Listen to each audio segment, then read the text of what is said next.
Have you ever been completely blindsided by a friend's sudden betrayal? Oh, absolutely. Or maybe, a boss's suffocating overnight shift into micromanagement? Right, where they just suddenly need to control everything you do. Exactly. Or even your own self-sabotaging behavior. Like you sit there afterward looking at the wreckage of a relationship or a career and you just think, where did that come from? Yeah, you ask yourself why you did it. Right. Why did I do that?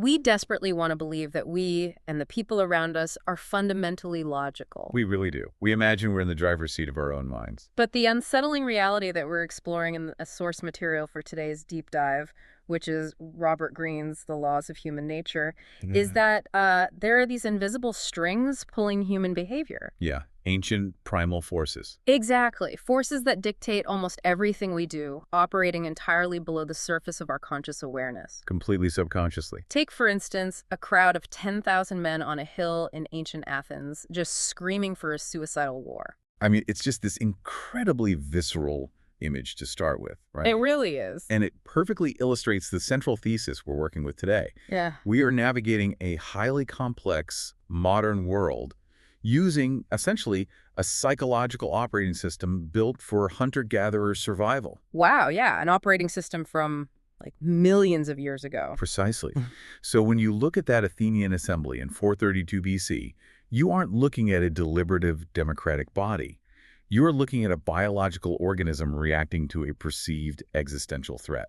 Okay, let's paint that picture clearly for everyone listening. Athens has just received an ultimatum from its absolute arch-rival, Sparta. Right, the Spartans, And it is essentially, submit to our terms or we march on your city. which is a terrifying prospect. Total panic. Yeah. So the Athenian assembly meets on the Phoenix, which is this massive limestone hill overlooking the Acropolis. Thousands of people gathered there. Thousands, and you have the hawks screaming for war, demanding a preemptive strike to show strength. Yeah, the classic aggressive response. And then you have the doves, who are terrified of the Spartan infantry, begging for a peace treaty at any cost. It's thousands of people shouting, panicking, completely overcome by emotion. Which, is the default biological state of human group dynamics when a threat triggers the amygdala. The fight or flight response. Exactly. Yeah. Emotion actively narrows the mind. It's a chemical survival mechanism that demands immediate, reactive physical action. So they aren't even really thinking at this point. Not critically, no. Mm. When the brain is flooded with cortisol and adrenaline, the prefrontal cortex, the area responsible for long-term planning and complex decision-making, is effectively bypassed. It just shuts down. Right.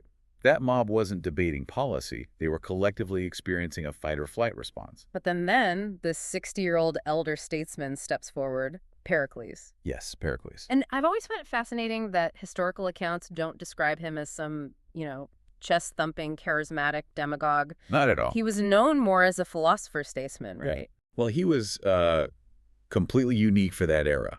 Most Athenian politicians sought power by appealing to the aristocracy or by pushing for these flashy, ego-driven military campaigns to win personal glory. Like, let's go conquer something so I look good. Exactly. But Pericles did the exact opposite. He allied with the working classes, the oarsmen, the farmers, the merchants. The irregular people. Right. And he avoided unnecessary wars. He took the city's surplus wealth, and instead of buying political favors, he initiated massive public works projects. Like the Parthenon. Yes, most notably the Parthenon. He basically transformed Athens culturally and economically. Yeah. But what's fascinating here is that his real superpower was his internal psychological architecture. Okay, let's unpack this because the source material makes a massive deal out of his specific speaking style and his demeanor. It really does. He didn't use fiery rhetoric to match the crowd's energy, did he? No, not at all. When Pericles stepped up to the bema, the speaker's platform, he didn't raise his voice. He used this airtight, highly structured, incredibly calming logic. So he just refused to engage with their panic. Right. He forced the agitated audience to quiet down, to lean in, and to follow his argument step by step. Because if he's speaking quietly, they literally have to shut up to hear him. Exactly. That acoustic necessity alone diffuses the emotional temperature of a crowd. Yeah. But the reason he could do that outwardly is because of how he managed himself inwardly. Okay, how so? He had spent his life cultivating what the Greeks called nous. Nous. Right, which translates to mind or practical intelligence. Yes. And the book mentions he personalized this concept as his inner Athena. Yeah, the goddess of wisdom and strategic warfare. Cultivating this inner Athena meant Pericles systematically trained himself to recognize the onset of emotion as a physical sensation. Wait, like a physical feeling in his body. Precisely. When he felt the hot flush of anger or the tight chest of insecurity or even the sudden pull of greed, he would physically isolate himself. He would just leave. He would retreat to his home and absolutely refuse to engage with anyone until the emotional half-life had decayed. He waited until the clear, cold voice of rationality returned. He understood that rationality isn't something you just possess. It's a state you have to actively fight to achieve by subtracting emotion. That is such a huge shift in how we think about this. Rationality isn't an installed operating system. It's like a manual override switch. That's a perfect way to put it. By default, your brain runs on an emotional autopilot designed for the savannah. You have to consciously rip the controls away from the autopilot. And it takes immense discipline. And because Pericles had shown this rigorous self-control for decades, the assembly trusted him. They knew he wasn't reacting out of panic. Right, so he stands before this panicked mob and proposes a wildly unconventional strategy. He tells them, do not fight Sparta on land. Because that would be suicide. Exactly. Their infantry will slaughter us. Instead, bring every citizen from the countryside inside the city walls. Let the Spartans ravage our ancestral farmland. Which is a huge ask. Right. We will stand on the walls and watch them burn our crops, and we will not take the bait. It was a brilliantly counterintuitive, highly disciplined strategy. He proposed relying entirely on the Athenian navy to resupply the city and launch strategic raids on Spartan coastal towns. But the psychological difficulty of this, it cannot be overstated. It's almost unimaginable. The Athenians had to watch their homes burn and do absolutely nothing in retaliation. Yeah, the urge to fight back would be overwhelming. But Pericles knew that if they held the line and suppressed their ego, Sparta, which lacked the funds for a protracted siege, would eventually bankrupt itself and its alliances would fracture. And the amazing thing is, it was working perfectly. It was, until the tragic pivot. Yes, the plague. In the second year of the war, this devastating, completely unforeseen plague hits the overcrowded city of Athens. Because everyone was packed inside the walls. Exactly. It wipes out roughly a third of the entire population, and among the dead is Pericles himself. A catastrophic loss. And the moment he dies, the Athenians lose the manual override switch. They absolutely lose their minds. Well, they lost the external anchor for their rationality. Without Pericles there to absorb the emotional shockwaves, the political factions returned with a vengeance. They just reverted to their baseline. Exactly. The deep grief of the plague morphed into this insatiable hunger for revenge. The psychological baseline of the city fundamentally shifted from strategic patience to reactive aggression. And this leads to what has to be one of the greatest unforced errors in military history, the Sicilian expedition. Oh, the Sicilian expedition, a textbook example of irrationality. Fast forward a few years, the war is dragging on, and this charismatic, incredibly ambitious young general named Alcibiades pitches an idea. And he's the exact opposite of Pericles. Totally. He wants to attack Syracuse, which is a rising wealthy power on the island of Sicily, far away from the Spartan front. It makes no strategic sense. None. It's pitched as a strategic move, but let's be honest, it is a blatant cash grab and a total ego trip for Alcibiades. Completely driven by ego and greed. But the assembly loves the idea. They're all riled up. But then Nicias, who is an older, more conservative general, tries to talk them out of it. Right. Nicias attempts to use logic, much like Pericles would have.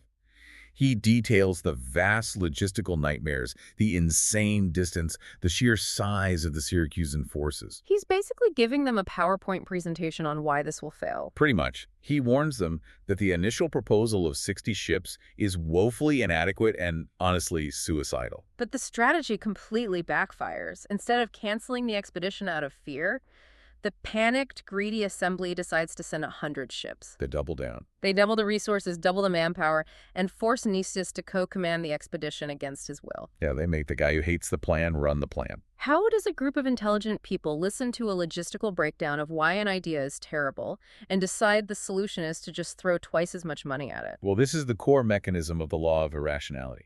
When a group operates under high-grade irrationality, data and logic are no longer tools for finding the truth. What are they then? They are merely obstacles to be rationalized away in service of the underlying emotion. Wow, obstacles to be rationalized away. Exactly. The assembly was infected by a psychological contagion of hubris and greed. Once Pericles was gone, their decisions were secretly driven by a desire for endless expansion and the dopamine hit of immediate conquest. So they didn't care about the facts. Not at all. When Nisus presented logistical hurdles, the emotional brain simply bypassed the warning and interpreted it as a mere resource problem. If 60 ships aren't enough to satisfy our greed, send 100. They were treating a structural flaw as a sizing issue. Perfectly stated. And the result was an absolute catastrophe. It really was. A few years later, a barber working in the port town of Piraeus hears a rumor from a passing traveler that the entire expedition was wiped out. And the rumor was completely true. Due to infighting, delays, and just terrible strategic choices driven by panic, the Athenians lost every single ship and tens of thousands of men. A total wipeout. They were slaughtered or sold into slavery in the stone quarries of Syracuse. It broke the back of the Athenian Empire, and they never recovered.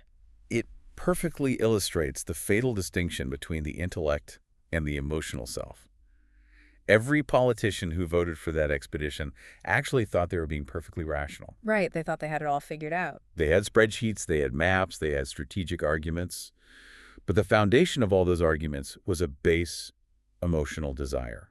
They were rationalizing, not reasoning. When you read about the Athenians, it's so easy to sit back and judge them. You think, oh, I would never vote for the Sicilian expedition. Of course we all think that. But look at our own daily lives. Mm-hmm. When you receive, say, a passive-aggressive email from a colleague that undermines your authority. Oh, that's the worst. And you feel that hot spike in your chest, and you immediately fire off a defensive, furious reply. We've all done it. You are launching your own Sicilian expedition. That is a great comparison. You are letting your bruised ego override your long-term career strategy. You are acting on the assumption that your immediate emotional reaction is the objective truth of the situation. And that assumption is precisely what we must dismantle. Emotions are not facts. They are subjective chemical interpretations of events. Subjective chemical interpretations. I love that. The application of this law requires you to fundamentally alter your relationship with time. In the modern world, technology demands instantaneous responses. Everything is right now. We are conditioned to react at the speed of an incoming notification. To cultivate your own inner Athena, you must forcibly insert a wedge of time between the stimulus and your response. So basically increase your reaction time. Exactly. Write the angry email. Put every ounce of your vitriol, your insecurity, and your rage into that draft, but leave the to field entirely blank. Crucial step there. Close the laptop. Go for a walk. Wait 24 hours. By the next morning, the cortisol will have cleared your system, and you will look at that draft and realize it was written by an entirely different, highly irrational version of yourself. Exactly. And if irrationality explains how we lose our heads in the heat of the moment, the short-term emotional weather pattern, then we must also examine our character. Character being the long-term climate. Right. It is the deep psychological groove we repeatedly, compulsively fall into over the course of an entire lifetime. And that brings us to a really fascinating shift, moving from the ancient Mediterranean to the 20th century glitz of Hollywood and aviation. Yes, a very different setting. Let's look at the life of Howard Hughes Jr. When you hear the name Howard Hughes, you immediately picture the myth, right? The dashing billionaire, the rugged individualist, the maverick who played by his own rules. That's the image he sold to the world. But the source material asks us to look past the PR spin and examine his childhood, because that is where the psychological blueprint was actually drawn. The contrast between his public persona and his formative years is really stark. Yeah. He grew up in Texas, the heir to a highly lucrative tool company fortune. So he had endless money. He did. But his childhood was defined by a stifling lack of autonomy. His mother suffered from extreme anxiety, particularly regarding his health. Like severe hypochondria. Yes, she constantly monitored him, terrified he would contract diseases, effectively smothering him with attention and preventing him from engaging in normal, risk-taking childhood play. And his father was the exact opposite, but equally damaging, right? Precisely. Howard Hughes Sr. was distant, domineering, and incredibly demanding. He cast a massive shadow over the boy. So you have a child trapped between an anxious, engulfing mother and an authoritative, critical father. It's a very toxic mix. In that environment, a child cannot develop a cohesive, resilient sense of self. They feel fundamentally helpless, constantly subject to the overwhelming whims of the adults controlling their reality. Then you have this ultimate shock to the system. When Howard is 19 years old, both of his parents die within a very short period. Just completely orphaned at 19. Suddenly, this smothered, awkward boy inherits absolute freedom and a massive self-sustaining fortune. Unprecedented wealth and no supervision. And he undergoes this radical overnight transformation. He moves to Los Angeles, rebrands himself as an eccentric playboy, and decides he is going to merge his two obsessions, aviation and motion pictures, by producing the most epic aerial combat movie ever made, Hell's Angels. And it is on the set of Hell's Angels that we first see the rigid character patterns locking into place. The grooves you mentioned earlier. Exactly. Without his parents to control him, you would think he would embrace collaboration, right? You'd hope so. Instead, he unconsciously recreates his childhood dynamic, but this time he positions himself as the all-powerful, controlling figure. And the production of this movie was a legendary nightmare. Total chaos. He hires an experienced director, but Hughes can't stand the idea of not being in charge of the vision, so he fires him. Just immediately lets him go. He hires another director, an aviation enthusiast named Luther Reed. Reed tries to manage the production, but Hughes undermines him constantly. He wouldn't let anyone else make a decision. Eventually, Reed quits in absolute frustration, basically telling Hughes, if you're such a genius, direct it yourself. Which is exactly what Hughes wanted. So Hughes takes over, and this is where the obsessive micromanagement really rears its head. He obsesses over the exact angle of the planes. He grounds pilots for months, paying them to just sit around because he insists the cloud formations aren't dramatic enough for the background of his dogfights. He literally waited for perfect clouds. He shoots over 3 million feet of film. Several stunt pilots actually die during production. He fires almost every department head because nobody can meet his shifting microscopic standards. This is the law of compulsive behavior in action. The Greek philosopher Heraclitus stated, "Character is destiny." Character is destiny. That's powerful. It really is. Your character is a set of ingrained defensive strategies formed in childhood. Hughes's primary defense mechanism was micromanagement. Because he felt so out of control as a kid. Right. The paradox of the micromanager is widely misunderstood.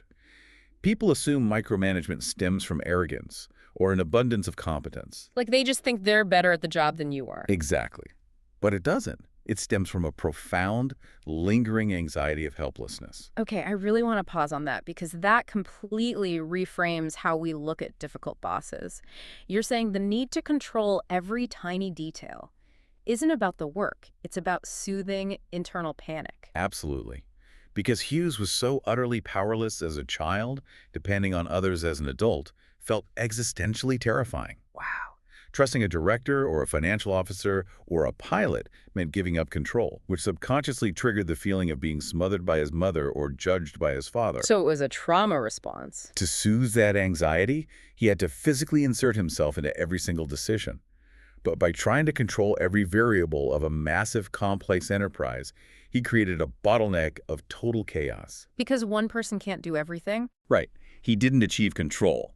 He guaranteed systemic failure. Now, Hell's Angels eventually releases, and because the aerial footage is genuinely unprecedented, the film is a hit. It was visually stunning for the time. This cements his public myth as a genius maverick who doesn't need anyone, but the source material points out a massive hidden chasm between that public myth and the objective reality of his life. Yes. The public saw a self-reliant titan of industry. The financial reality was that Howard Hughes was, by almost every metric, a catastrophic businessman. His ventures bled unbelievable amounts of money. His acquisition of TWA, his subsequent film studio purchases, his sprawling real estate ventures in Las Vegas, they were logistical nightmares plagued by his inability to delegate. Yeah, it was a terrible manager. He would disappear for weeks, holding up multi-million-dollar deals because he wouldn't sign a piece of paper, all while obsessing over the aerodynamics of a brassiere for an actress in one of his movies. The contrast in his priorities is just staggering. The only reason he didn't end up penniless in his 30s was that the original Hughes Tool Company, which his father built, and which was run by executives completely insulated from Howard's meddling, kept quietly churning out massive profits that secretly bailed out his endless failures. If we connect this to the bigger picture, people never do something just once. That is the fundamental rule of character. They will repeat the pattern. Always. A compulsive pattern will continually seek out environments that allow it to repeat. Hughes didn't just micromanage his movies.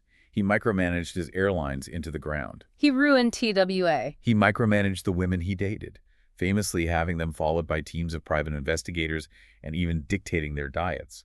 He was a prisoner of his own neural wiring. And it leads to his final days, which are profoundly grim. Very sad. The man who dedicated his life to achieving absolute control ends up living in sealed, darkened hotel rooms. He weighs less than 100 pounds. Just a shell of a man. He is terrified of germs, which is a dark echo of his mother's hypochondria. He is heavily addicted to painkillers, and his sprawling empire is essentially wrestled away from him by a small inner circle of Mormon assistants. The Mormon Mafia, they called them. Right, the Mormon Mafia who controlled his access to the outside world while he slowly faded into oblivion. He achieved total isolation, which is the ultimate tragic endpoint of refusing to trust anyone. It is a devastating portrait of a man consumed by his own character trap. But the broader application here is how easily the rest of us are fooled by these facades. We really are. We are intensely susceptible to the illusion of control and the PR spin of the maverick. Here's where it gets really interesting, though. We fall for this constantly, especially in the corporate world or in relationships. Let me play devil's advocate for a second, though. Go ahead. Surely, when someone presents an incredible resume where they are charming and confident in an interview, we have to take that into account, right? We not just assume everyone is hiding a fatal flaw. Well, you don't assume a fatal flaw, but you must understand that charm and a polished resume are conscious presentations. Right, they're performing. They are the shiny paint job on a car. The character is the transmission. Oh, I like that analogy. In an interview, there is no stress, no friction. The car is just sitting in a showroom looking pretty. But the moment you hire that person and put them under the mechanical stress of a tight deadline or a failing project, the true character will emerge. The transmission kicks in. Exactly. Huh. If the transmission is shot, if their ingrained response to stress is to blame others, to disappear, or to lash out aggressively, the shiny paint job is completely irrelevant. So you can't interview for character, you can only investigate it. Precisely. You have to actively look for the historical patterns of their behavior. When they faced a massive setback in their last job, how did they react? What is the through line in their broken relationships? Do they always cast themselves as the victim? That's a huge red flag. If someone has a pattern of chaotic exits, it doesn't matter how logically they explain away the past. The pattern is the reality. The words are just noise. And this requires a level of brutal self-reflection as well. You have to identify your own compulsive loops. Right, turning the mirror on ourselves. Do you consistently alienate colleagues when a project gets tense? Do you constantly seek out romantic partners who are emotionally unavailable, trying to quote-unquote fix them? Awareness of the pattern is the first and only step to interrupting the compulsion. Now, Howard Hughes hid his deep anxieties behind the myth of the rugged maverick. But the next law we're looking at explores a much darker masking mechanism. A very dangerous one. What happens when a deep, bottomless inner void is hidden behind overwhelming, intoxicating charm? Let's dive into the rise of Joseph Stalin. When analyzing Stalin, it is very difficult to separate the historical monster responsible for the deaths of millions from the man who actually climbed the ranks of the Bolshevik Party. Because we know how the story ends. Right. We view him through the lens of the Great Purge and the gulags. But to understand the law of narcissism, we have to look at his beginnings. I've always struggled to understand how a dictator like Stalin actually achieves that initial grip on power. Like, you don't just walk into a room of hardened revolutionaries, act like a paranoid psychopath, and get handed the keys to a country. You certainly don't. In his early years, Stalin was incredibly effective precisely because he presented himself as the antithesis of a tyrant. Really? Oh, absolutely.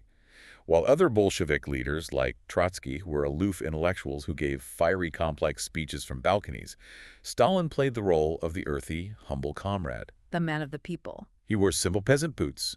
He smoked a pipe. He was known for his surprisingly beautiful singing voice. He frequently told off-color jokes. He sounded like a guy you'd want to get a beer with. Exactly. And the book points out a very specific tactic he used. He insisted that junior officials and party members use the informal Russian pronoun for you when addressing him, rather than the formal version expected for a senior leader. So he's breaking down those hierarchical boundaries. Deliberately. He would pull you aside in a crowded room, look you dead in the eye, put his arm around your shoulder, and listen to your concerns with a piercing, total intensity. Wow. He made you feel like you were the most important person in the revolution and that you were part of his exclusive inner circle. It was a masterful deployment of political seduction. Hmm. But the psychological mechanism driving this charm is what the source material unravels. We need to define narcissism not as a simple character flaw, but as a spectrum that we are all on. Yes, it's a spectrum. We all possess an ego. We all require a baseline level of attention and validation from our peers to feel secure in our social standing. Right. Getting a compliment feels good. Getting ignored feels bad. That's normal human wiring. Exactly. A healthy individual has an internal thermostat for self-esteem. When you face criticism or a setback, your internal thermostat kicks in. You remind yourself of your past achievements, the love of your family, your core values. You comfort yourself. You generate your own warmth to stabilize your sense of self. A deep narcissist, however, failed to construct that internal thermostat during early childhood development. They have a fragmented, profoundly hollow sense of self. So they cannot self-regulate. They cannot.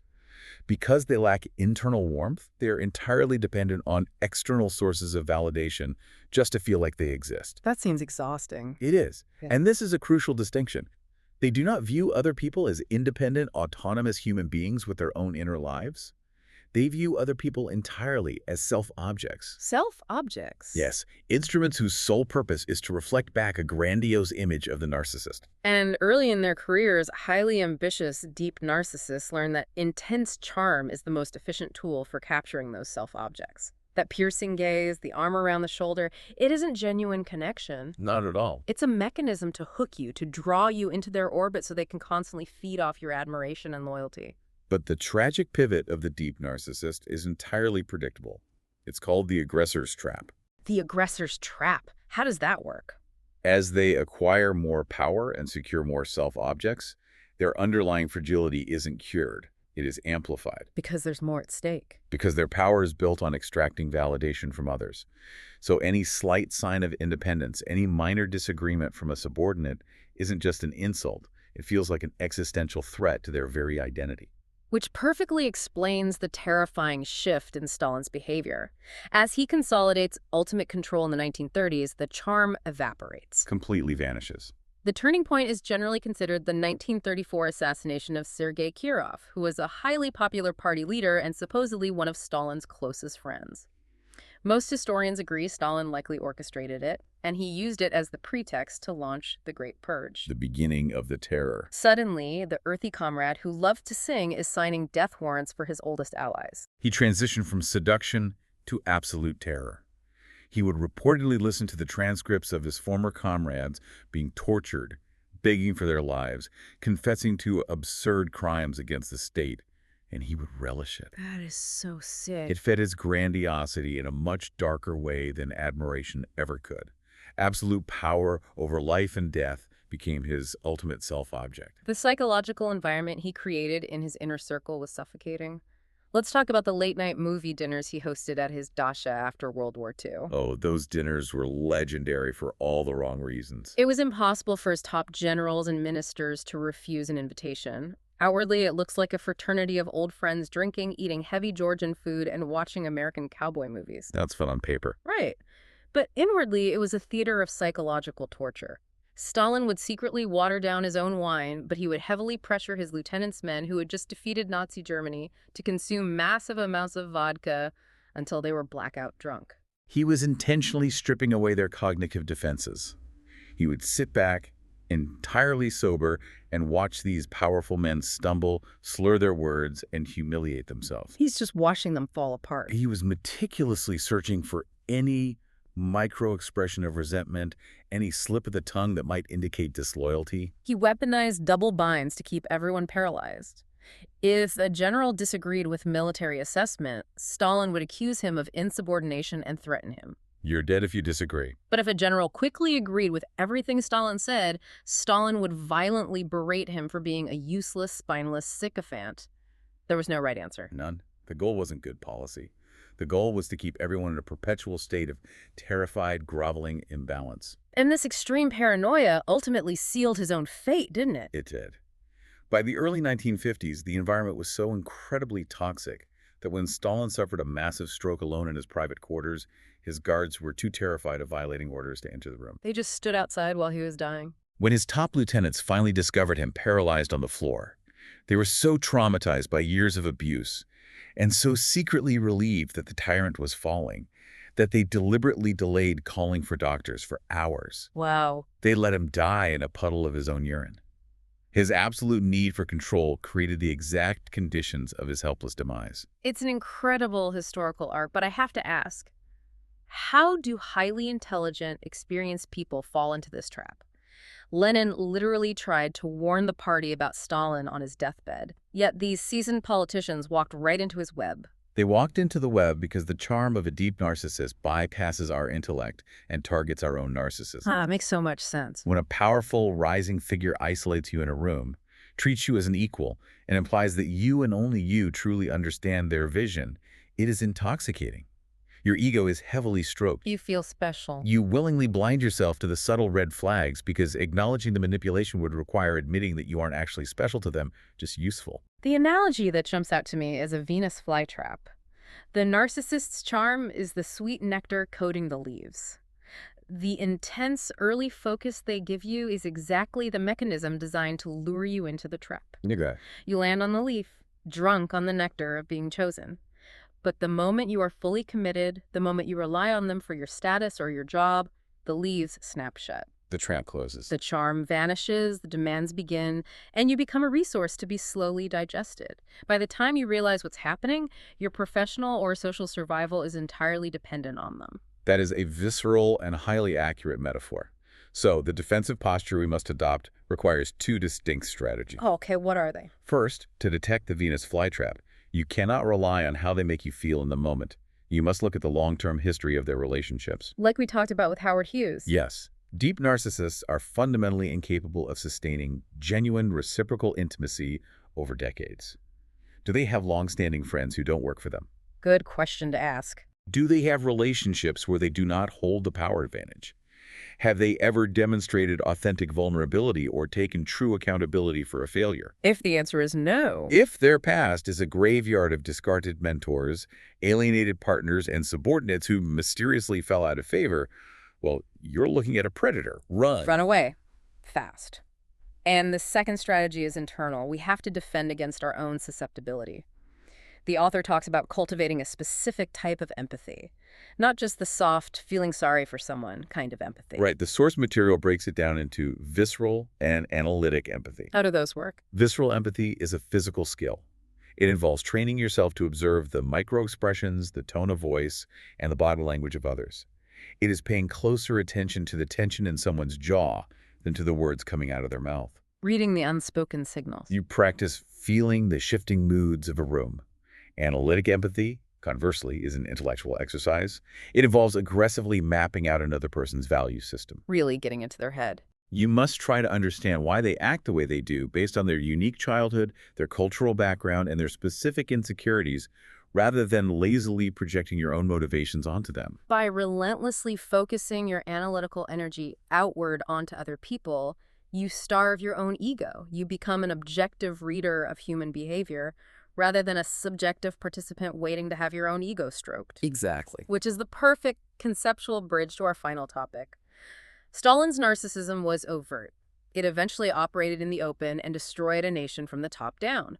But this next law destroys us covertly from the inside out. It's very insidious. It operates within our most intimate, trusted circles, entirely disguised as love and friendship. We're talking about envy.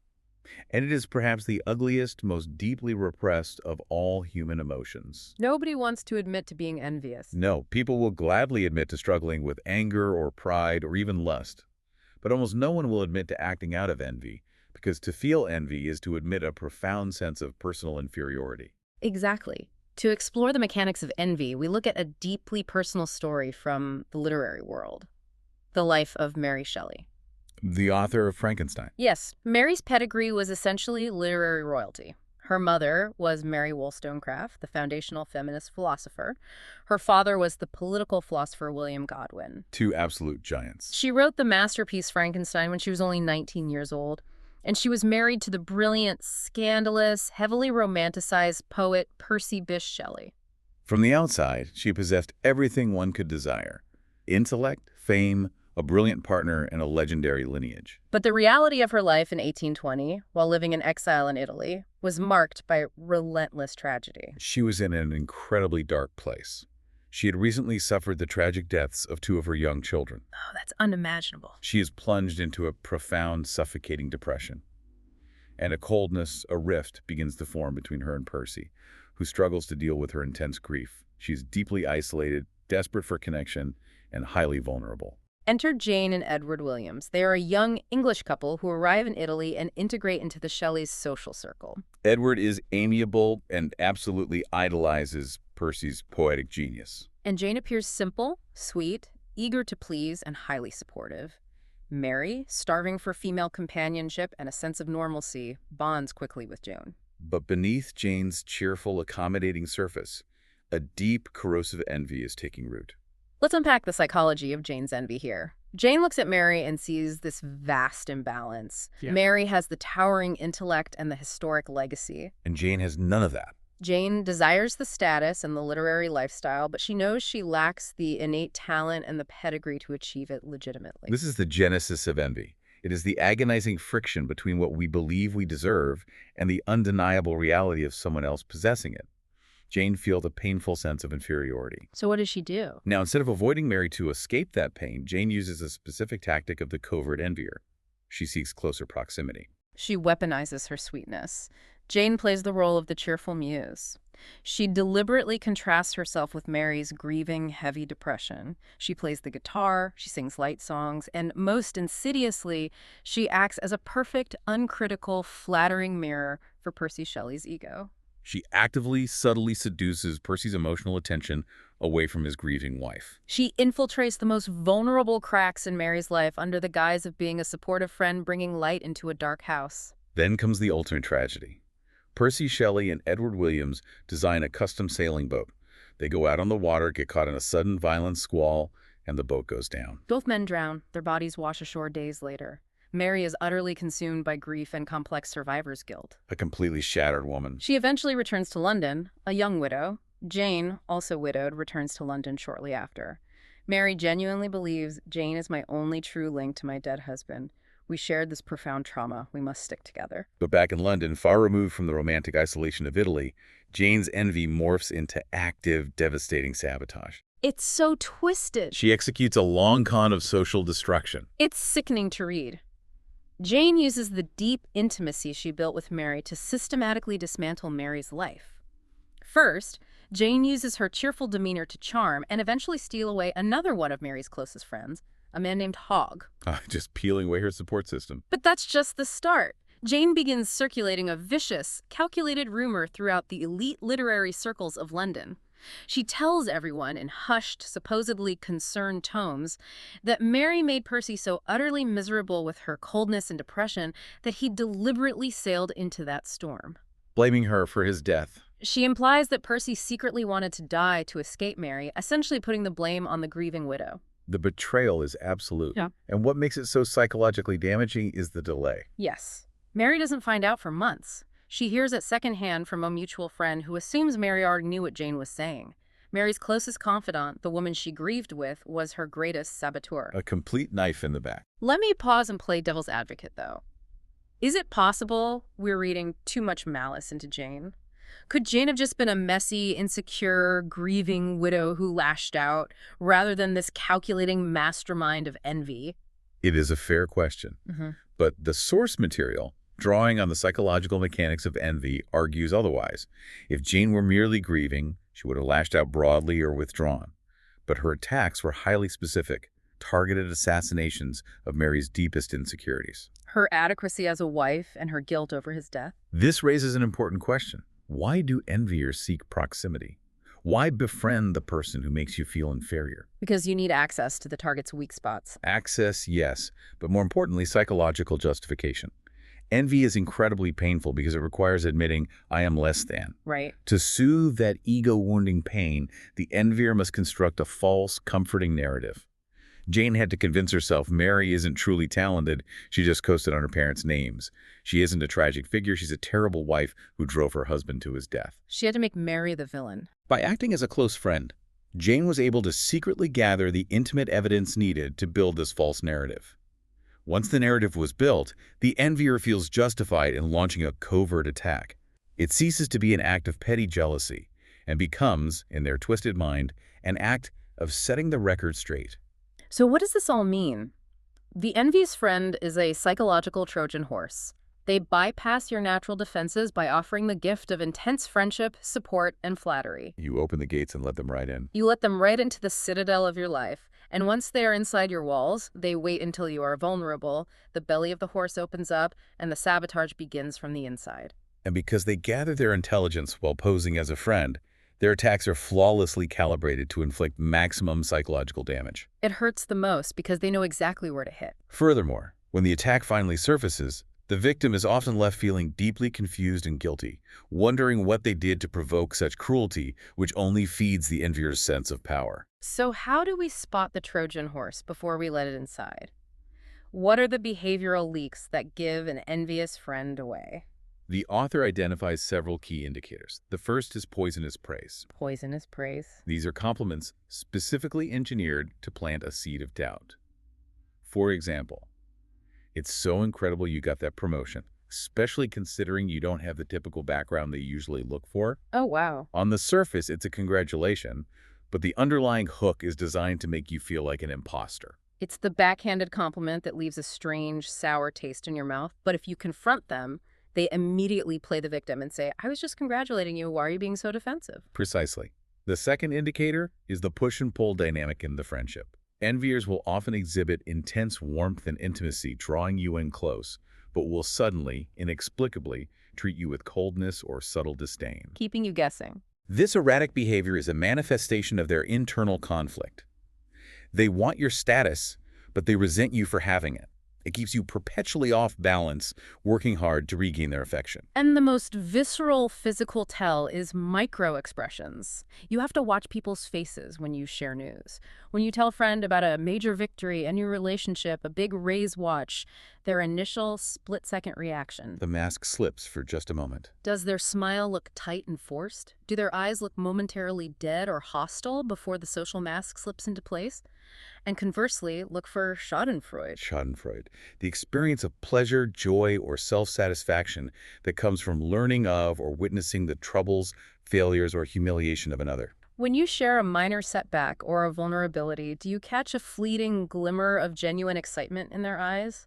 Does their tone sound a little too eager when they ask for details about your failure? That's a massive red flag. If you see these signs consistently, you must quietly and politely distance yourself. Do not confront them because an envier will never admit to envy. They will simply gaslight you and escalate the sabotage. That is the defensive strategy against others. But the true mastery of human nature requires turning the lens inward. We must confront our own capacity for envy. Which is brutally hard. We live in a society built on comparison. We do. And the antidote to the poison of our own envy is a concept from the German philosopher Arthur Schopenhauer. He proposed cultivating a state of mind called Mitfreude. Mitfreude, which translates roughly to joy with or shared joy. Exactly. It is the precise neurological and psychological opposite of Schadenfreude. Mitfreude is the active, conscious practice of training your brain to feel genuine joy at the success and good fortune of others. Even when you want that success for yourself. Especially then. When a colleague gets the promotion you wanted, the natural, primitive response is a pang of bitter envy. Mitfreude requires you to manually override that response. You force yourself to vividly imagine their happiness, the pride of their family, the relief of their financial stress. You actively participate in their joy.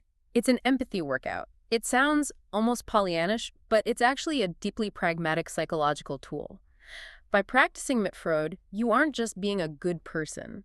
You are actively rewiring your brain to operate from a mindset of abundance rather than scarcity. That's exactly it. You are detoxifying your own mental environment so that you don't become the fatal, envious friend to someone else. It cleanses the mind of toxic comparisons.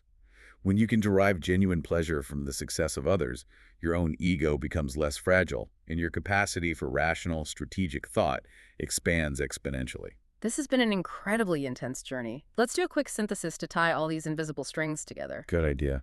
We started in ancient Greece, watching Pericles master the chaotic mob by consulting his inner Athena, proving that rationality must be actively fought for. We saw Howard Hughes crushed by his own character trap, his childhood terror of helplessness resulting in a micromanagement loop that destroyed his empire and left him entirely isolated. Two very different outcomes based on self-control. We unpacked Stalin's intoxicating charm, revealing the dark, paranoid void of the deep narcissist who views human beings merely as tools for validation. And finally, we witnessed Jane Williams weaponize intimacy, using the Trojan horse of friendship to execute a devastating sabotage born of covert envy. And the single unifying thread through all of these historical case studies is that the fundamental architecture of human nature has not evolved. The technology changes, the political systems change, the fashion changes, but the neural pathways of our brains remain exactly the same as they were on the savannas millions of years ago. We're still running the same software. We are all on the spectrum for irrationality. We all have deep narcissistic needs. We all feel the sharp sting of envy. Acknowledging our dark side, our shadow, isn't a weakness. It isn't a moral failing to admit you feel envy or irrational anger. It is the absolute, non-negotiable prerequisite for self-mastery. Because if you arrogantly deny these primal forces exist within you, you will forever be their pawn. You cannot manage a force you refuse to see. Which leads me to a final provocative thought to leave you with. We like to think that our hyper-advanced technological world has moved us past our primitive roots. We have smartphones, artificial intelligence, global connectivity. We think we are the enlightened apex of history. But what if the exact opposite is true? What if the digital age is actually a massive, unprecedented amplification machine for our ancient shadow self? Because the digital environment removes the physical friction and the immediate social consequences of our primal behaviors. Exactly. Think about the algorithms governing our daily lives. They literally turbocharge our tribalism and irrationality, rewarding outrage and dividing us into hostile reactionary camps. We are all in the Athenian assembly every time we log on. That is a terrifying comparison, but it's true.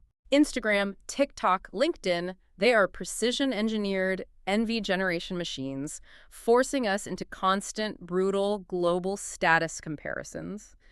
They are super stimuli for our deep narcissism, providing quantifiable metrics for our self-objects in the form of likes, views, and followers. The technology isn't making us post-human. It is hyper-stimulating the most dangerous aspects of our ancient human nature. It's weaponizing our own biology against us. If that is true, then mastering your own psychology, understanding these laws, isn't just a neat trick for getting a promotion or dealing with a bad boss. It is the only way to retain your sanity, your focus, and your individual freedom in the modern world. You either learn to cut the invisible strings or the machine will pull them for you. That is a sobering and vital realization to end on. The laws of human nature will govern the trajectory of your life, whether you choose to acknowledge them or not. So step back, breathe, cultivate your inner Athena. Watch for the patterns in yourself and others. And thank you, as always, for joining us on this deep dive into the very core of who we are. We'll see you next time.